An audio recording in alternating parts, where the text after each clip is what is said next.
Բարև ձեզ Հայք մեդիայի սիրելի հետևորդներ։ Այսօր զրուցելու ենք Արցախի թեմի գրասենյակի տնօրեն Մելանիա Բալայանի հետ։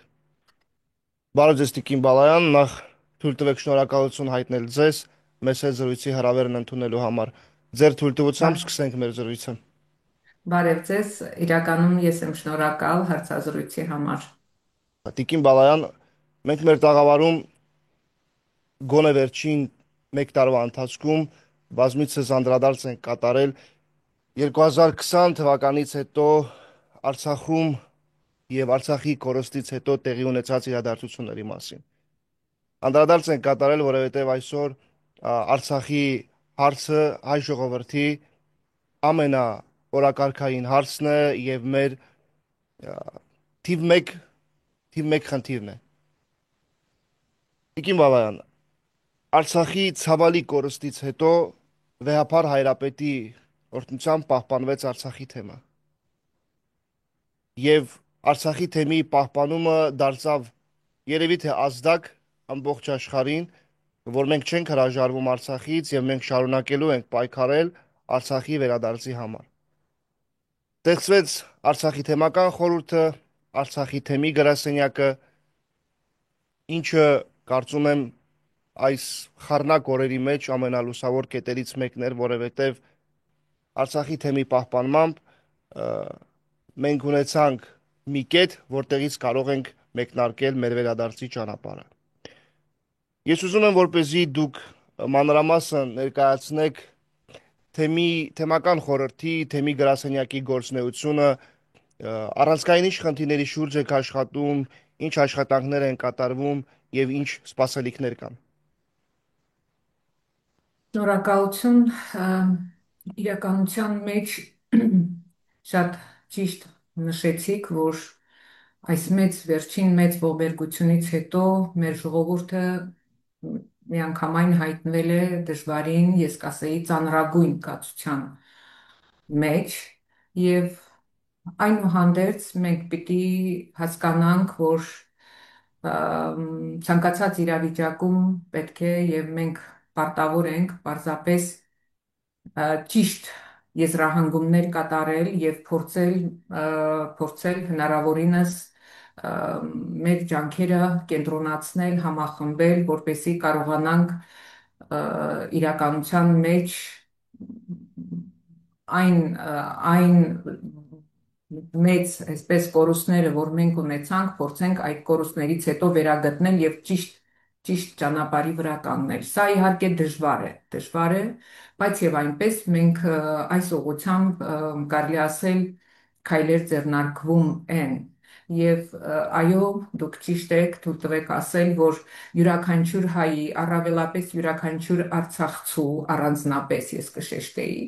չնայած շեշտում եմ, բայց եւ պետք է մենք ճիշտ խոստովանենք նաեւ, որ Արցախի հարցը դա յուրաքանչյուր հայի արժանապատվության կապ չունի, նա ծնվել է, մեծացել է Արցախում, թե աշխարհի որևէ այլ անկյունում։ Յուրաքանչյուր հայի հոգում պետք է շարունակի մնալ Արցախը եւ ոչ միայն հոգում պետք է շարունակի մնա Արցախը, այլև ես կարծում եմ յուրաքանչյուրիս գործունեության, յուրաքանչյուրիս երազանքի առանցքային, այսպես կենտրոնական հիմնահարցը պիտի դառնա Արցախի վերադարձը, որը թերևս այսօր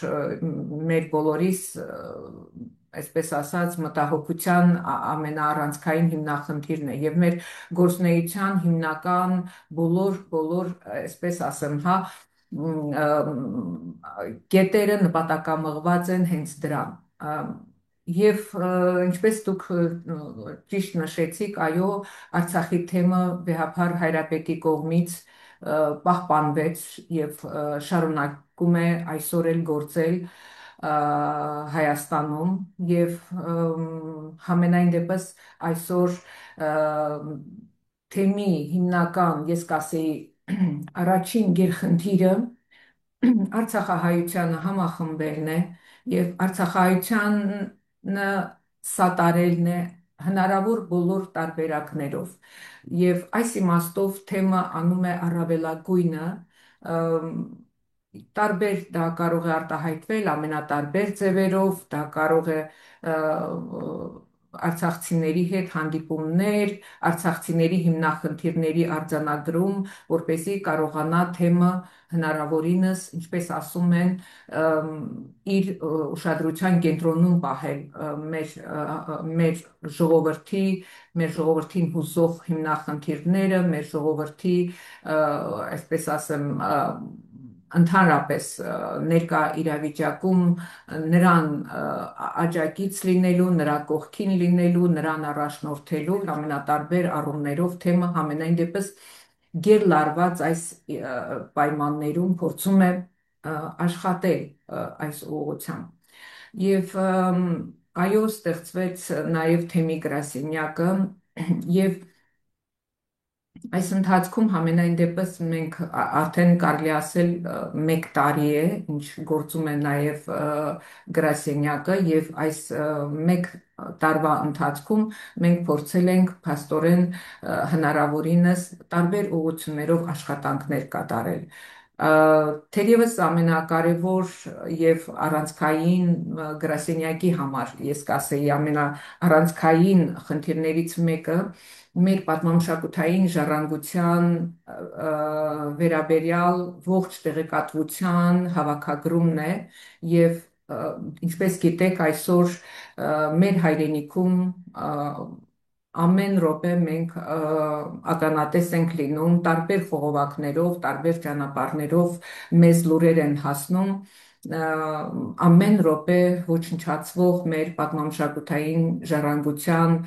փաստերին եւ այս իմաստով մենք շատ անելիքներ ունենք եւ այդ գիտակցմամբ էլ մեր առաջին քայլերից մեկը եղավ գրասենյակի եւ Արցախի թեմի վկայագրերի հիման վրա ստեղծել այն համահավաք, այսպես ասեմ, աշխատանքը, որը մենք փորձում ենք ներկայացնել ամենատարբեր հարթակներում, դա լինի քաղաքական, դա լինի մշակութային, դա լինի քարոզչական, որպեսզի հանրությունը լինի միջազգային, լինի հենց նույն մեր շրջանում, որպեսզի հանրությունը իրազեկվի, թե ինչ ժառանգություն է այսօր մնացել մեր հայրենիքում եւ ինչպես են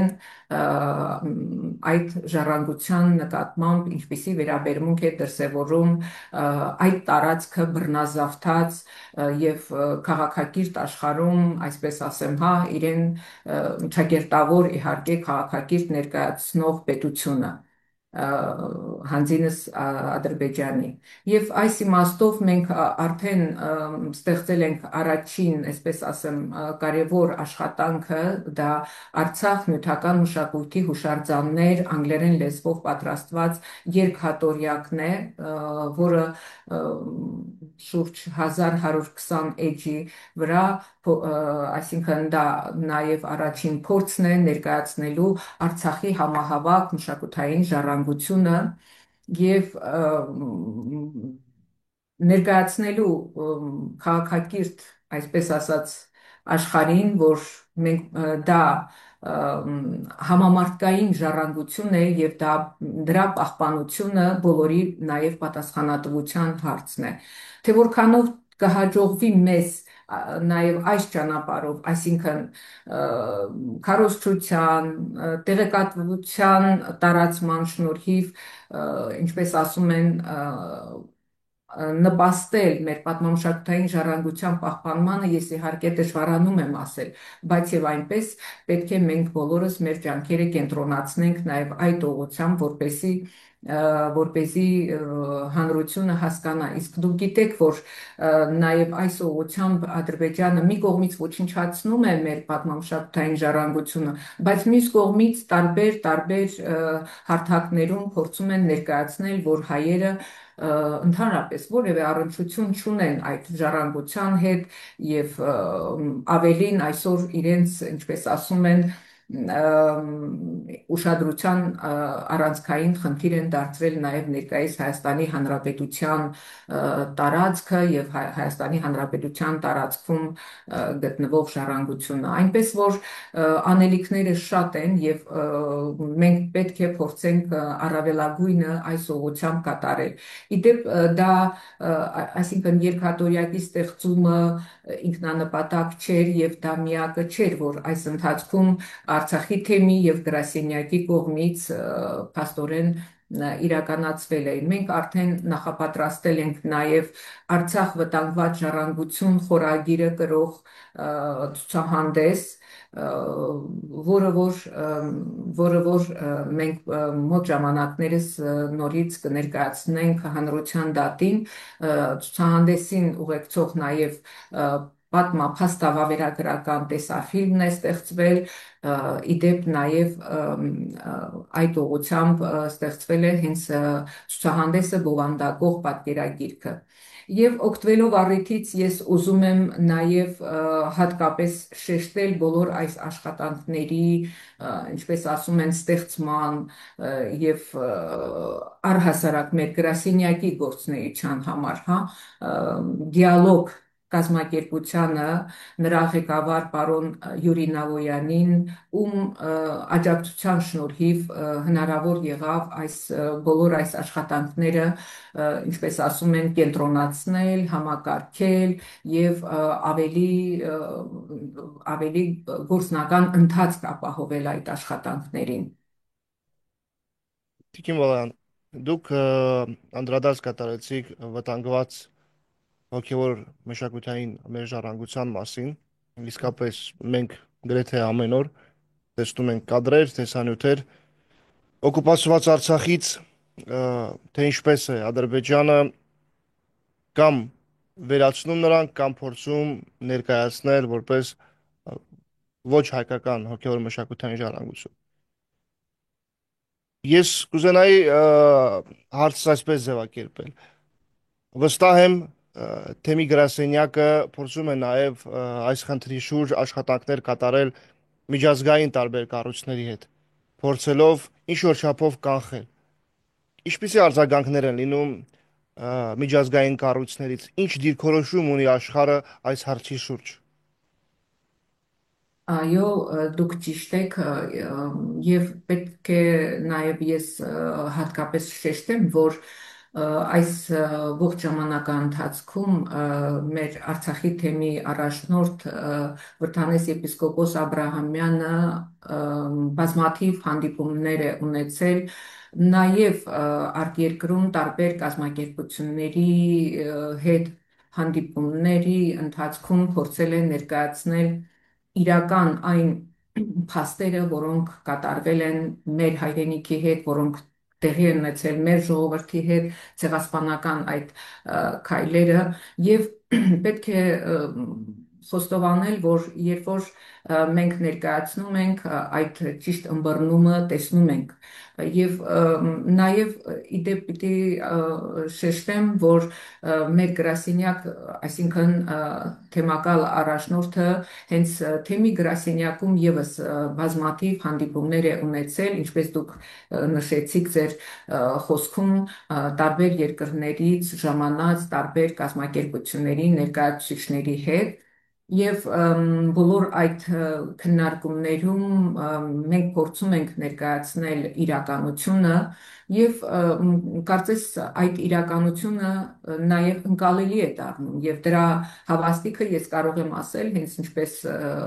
կարծում եմ լսել եք վերջերս Շվեյցարիայում տեղի ունեցած այդ խորհրդաժողովն է եւ падգամավորների կողմից հենց տեղի ներկայացված Արցախի հարցը, որը ինքնին փաստում է, որ այո, Արցախի հարցը ոչ միայն փակված չէ հենց մեզ արցախցիներիս համար, այլ նաև միջազգային տարբեր կառույցների, ինչու՞ չէ, նաև պետությունների համար, այսինքն մենք պիտի կարողանանք այդ արդարացի եւ օբյեկտիվ լուծում պահանջող Արցախի հիմնախնդիրը կարողանանք բոլոր հարթակներում ներկայացնել։ Անշուշտ մենք հանդիպում ենք շատ հակադարձումների եւ ինչպես գիտեք, ոչ միայն հակադարձումների, այլ սա նաև նորություն չէ իհարկե մեզ համար, որ Ադրբեջանը դեռևս իր ստեղծման օրվանից իսկ աշխարհին է հայտնի, որ Ադրբեջան կոչված պետությունը ընդհանրապես քարտեզի վրա հայտնվել է 1918 թվականին, որից հետո արդեն, ինչպես ասում են, փորձել է քայլ-քայլ նվաճել Արևելյան Հայաստանի տարբեր տարածքներ, ինչպես Արցախը, Ուտիքը, Նախիջևանի տարածքը եւ այլն, եւ հենց այդ ժամանակվանից իր, այսպես ասեմ, հա ներկայությունը այստեղ հիմնավորելու համար նաև իրենք փորձել են իրենց ինչպես ասում են քիմքին հարիր վերաշարադրել պատմությունը։ Եվ գիտեք, ես իմ տարբեր հանդիպումներում մեր տարբեր ազգերի գործընկերների հետ միշտ փորձում եմ այդ հիմնահարցը ներկայացնել հետևյալ ձևով, որ դուք ոչ թե պետք է լսեք, թե Ադրբեջանը ինչպես է ներկայացնում, ինչպես է խեղաթյուրում պատմությունը, կամ անգամ նույնիսկ եթե փորձեք միայն հայկական կողմին լսել, դուք լսեք համաշխարհային պատմության, այսինքն օտար ազգի աղբյուրները ինչպես են տարբեր ժամանակներում, սկսած մեր թվարկությունից առաջ վերջացրած մինչև 1920-30-ական, ինչու՞ չէ նաև մինչև մեր օրերը, ինչպես են ներկայացնում այս տարածքը որպես հայաբնակ, որպես մեծ հայքի մաս կազմած եւ այլն եւ այլն։ Եվ այդ պարագայում դուք արդեն կհասկանաք, թե իրականում ինչ է ներկայացնում։ Եվ այս պարագայում, թե Վատիկանում այսպես ճակերտավոր գիտաժողով են անցկացնում, թե տարբեր կամ իրենց երկրում են գիտաժողով փորձում անցկացնել, խեղաթյուրված ներկայացնել պատմությունը, սա իհարկե նաև ընդունողներին, ինչպես ասում են, պատիվ չի բերում, եւ ես միշտ սա հատկապես շեշտում եմ, խեղաթյուրված, այսինքն սա գիտություն չէ, սա քաղաքական, այսպես ագրեսորի պահվածքին վայել ձևով պատմությունը վերաշարադրելով մատուցել եւ ընդունողների համար համենայն դեպս սա նույնպես պատվաբեր չէ, այսինքն ընդունող կողմը նշանակում է իրական պատմությանը անտեղյակ է, իրական պատմությունը ճիշտ չի պատկերացնում եւ ճիշտ չի յուրացրել, եթե նա ընդունում է այսպիսի, այսպես ասեմ, հա, հիմնազուրկ, գաղափարազուրկ եւ պարզապես շահադիտական նպատակներով շարադրված նման այսպես ձևակերպումները։ Այս իմաստով իհարկե մենք կրկնում եմ ցավոք սրտի համենայն դեպս պիտի նաև խոստովանենք, որ Ադրբեջանը բավական մեծ գումարներ է ծախսում այս ճանապարհին եւ ինչ որտեղ նաև հաջողության հասնում է, ինչ որտեղ հաջողության հասնում է, որը պետք է մեր կողմից անուշադրության չմատնվի եւ մենք պետք է շարունակենք ամենայն դեպս չէ որ պատմական փաստերը բոլորը մերն են եւ ես տարբեր առիթներով, տարբեր հարթակներից, թե միջազգային գիտաժողովների եւ այլն, ես նաեւ առիթ եմ ունեցել ասելու, որ այսօր այս տարածաշրջանի պատմությունը հիմնավոր ներկայացնելու համար տարբեր ազգերի պատմաբաններ անդրադառնում են հենց հայկական աղբյուրներին, որովհետև հայկական աղբյուրներն են հիմնավոր եւ իրականում ուրիշ չկա կամ հայկական, պարսկական, արաբական աղբյուրներն են, չէ, հիմնական, բայց դա խեղաթյուրված ներկայացնել, շուրտված ներկայացնելը, սա իհարկե արդեն նշանակում է հակագիտական, այսպես ասեմ, եւ անհիմն, այսպես փորձել տեսություններ շրջանառության մեջ դնել, որոնք այդ տեսությունները շրջանառության մեջ դնողներին եւս պատիվ չեն բերում։ Տիկին Բալայան, Արցախում բազմաթիվ թանգարաններ կային։ Դուք երկար տարիներ նաև ղեկավարել եք Արցախի պատմահայկարագիտական թանգարանը։ 2020 թվականի պատերազմից հետո, 2023 թվականի Չարաբաստիկ պատերազմից հետո վտանգվեց նաև Արցախի թանգարանները, վտանգվեցին նաև Արցախի թանգարանները։ Ինչ հաջողվեց փրկել ինչը չհաջողվեց փրկվել, եւ փրկված թանգարանային մասունքներն այսօր ինչ կարգավիճակ ունեն, ը, միթե հնարավոր չէ բոլոր փրկված այդ մասունքները միավորել մեկ հարկի տակ եւ գոնե այս օրհասական պահին հանձնել Արցախի թեմի տնօրինությանը։ Ամ, Գիտեք,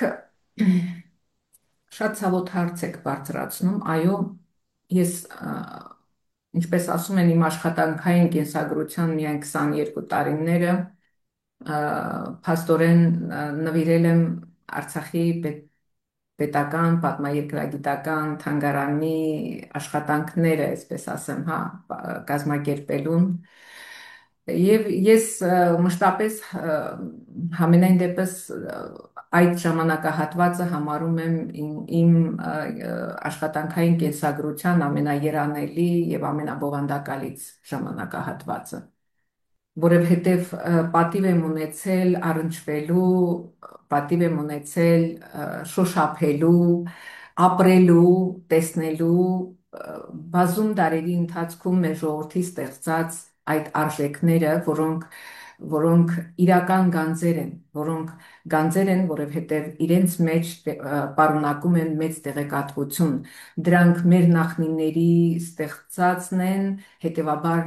դրանք իրենց մեջ կրում են մեր նախնիների ապրումները, մեր նախնիների մտածումները, մեր նախնիների ճաշակը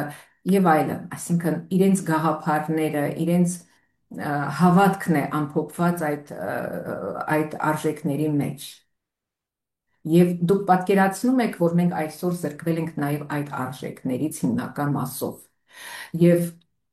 առանց այդ էլ ես էլի տարբեր առիթներով միշտ ասել եմ եւ նորից պիտի կրկնեմ, որ երբ որ ծանոթանում ենք մեր պատմությանը եւ տեսնում ենք, որ մեր ժողովուրդը իր բազմադարյա պատմության ընթացքում ստեղծել է բազմաթիվ արժեքներ, համամարտկային, համաշխարհային նշանակության արժեքներ, եւ այդ արժեքների մեծագույն մասը հենց պատմության դժնդակ, այսպես ասեմ, հա, դեպքերի առումով նաև ոչնչացվել են։ Իսկ դուք գիտեք, որ մեր տարածաշրջանը միշտ էլ եղել է տարբեր, այսպես այլադավանների, արշավանքների, ենթարկվել է արշավանքների, որոնց ընթացքում մենք ունեցել ենք բազմաթիվ կորուստներ։ Բայց ի տարբերություն այն ժամանակների կորուստների, գիտեք, մեր ժողովուրդը այնուամենայնիվ շարունակել է ապրել իր հայրենիքում, ապրել, նորից արարել, այո, ոչնչացրել են իր ստեղծածը, իր կառուցած եկեղեցին ավերվել է, բայց նորից վերակառուցվել է։ Եվ եթե դուք խորամուխ լինեք մեր եկեղեցիների պատմությանը, ապա կտեսնեք, գիտեք, մենք երբեմն ասում ենք, օրինակ, Գտչավանքը կառուցվել է 13-րդ դարում, բայց երբ որ խորանում ենք պատմական փաստերի մեջ, տեսնում ենք, որ Գտչավանքը 7-րդ դարում գոյություն ուներ։ Կամ Ամարասը, որի ներկայիս այդ շենքը կառուցվել է 17-րդ դարում, Ամարասը կառուցված էր արդեն 4-րդ դարում։ Այսինքն այդ եկեղեցիները, որոնք ավերվել են, մեր ժողովուրդը նորից դրանք վերակառուցել է, սակայն ցավոք սրտի քաղաքակիրթ այս 21-րդ դարում, երբ որ արդեն մենք Ադրբեջանի այսպես հարձակմանը ենթարկվեցինք, մեր ժողովրդին արդեն իր հայրենիքում ապրելու հնարավորություն չէր ընձեռնված, որովհետև ժողովրդի մնալը այնտեղ հավասարազոր է ամբողջությամբ ցեղասպանության։ Եվ այսօր մենք փաստորեն զրկվեցինք մեր պատմամշակութային ժառանգությունից, այդ թվում նաև թանգարանային ժառանգությունից, այնպես որ մեր թանգարանային ժառանգության հիմնական մասը բռնազավթված է։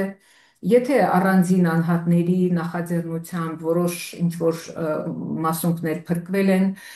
միգուցե հետագայում հնարավոր կլինի այդ մասունքները հավաքագրել, իհարկե այդ ուղղությամբ եւս մենք կփորձենք աշխատանքներ տանել, բայց թույլ տվեք ասել, որ երբ որ առաջինը բռնազավթվեց Հադրութի տարածքը, հենց Հադրութի պատմաերկրագիտական թանգարանից սկսած, այնուհետև գիտեք Շուշիի բռնազավթումը եւ Շուշիում մեր բազմաթիվ թանգարանների արժեքներ եւ տողի եւ առհասարակ մեր թանգարանային ժառանգության, ես կասեի հիմնական մասը այսօր փաստորեն նույնպես բռնազավթված է եւ մենք ճակատագրի մասին այլևս պատկերացում չունենք։ Կին Բալայան, իմ վերջի հարցազրույցների ընթացքում ես եթե իմ զրուցակիցները Արցախից են լինում, տալիս եմ այս հարցը մի քիչ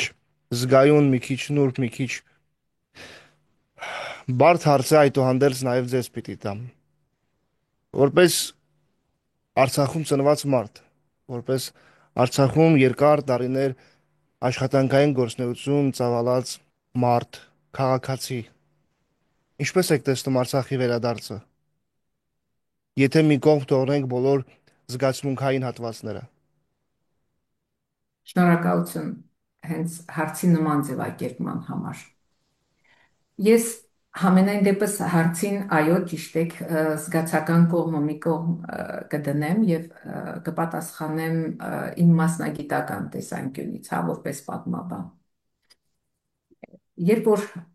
1921 թվական ծանոթանում ենք փաստերին, թե ինչպես Արցախը 1921 թվականին ուղղակի նվիրաբերվեց Ադրբեջանին, ուղղակի տրամաբանություն չենք տեսնում դրանում։ Անտրամաբանական է այդ ընթացքը տեղի ունեցել։ Կամ Նախիջևանը նույն ձևով Նախիջևան հարցը նույնպես։ Բայց եւ այնպես այդ այսպես ասած դժբախտ այդ որոշումը կայացվել է եւ Ղարաբաղը բռնագծվել է Ադրբեջանին։ Երբ որ 1980-ական թվականներին սկսվեց Արցախյան շարժումը, համենայն դեպս ես այն մարդկանցից էի, ով ամենասկզբի այն շնորհավորանքներին, որ մեկը մեկին շնորհավորում էր, որ Արցախի հարցը արդեն Մոսկվայում քննարկվում է եւ մեր հարցը իր լուծումն է ստանալու արդարացի, ես չէի հավատում։ Չէի հավատում, մտածում էի, որ համենայն դեպս դա դժվար է հավատալը դրան, բայց դա տեղի ունեցավ։ Դա տեղի ունեցավ եւ Արցախ ազատագրվեց, այսինքն բռնազավթումից հետո Արցախը ազատագրվեց եւ ընդհանրապես պատմության նախկին ժամանակների պատմությանն էլ եթե մենք անդրադառնանք, բազում փաստերով մենք կարող ենք ասել, որ մենք աղա Մահմադի արշավանքներին ենք դիմակայել, մենք տարբեր, այսինքն եղել ենք տարբեր, այսպես ասեմ, հա, տիրապետության տակ, բայց ազատագրվել ենք նորից, ուժ ենք գտել մեր մեջ միավորվելու, համախմբվելու եւ ազատագրվելու։ Այնպես որ այո, այսօր մեզ բոլորիս թվում է, որ Արցախը մեզ համար կորցված է։ Այո, այսօր կորցված է, փաստը դա է, պիտի ընդունենք դա այսօր, բայց դա չի նշանակում, որ այսինքն եթե կա հայ մարդը, Արցախցին, հայը, առհասարակ հայ մարդը, ապա բոլորիս, ես ինչպես իմ խոսքի սկզբում նշեցի, բոլորիս ուշադրության, գործնեության, եթե առանցքը դարձնենք մեր արժանապատվության վերականգնման, վերահաստատման, այս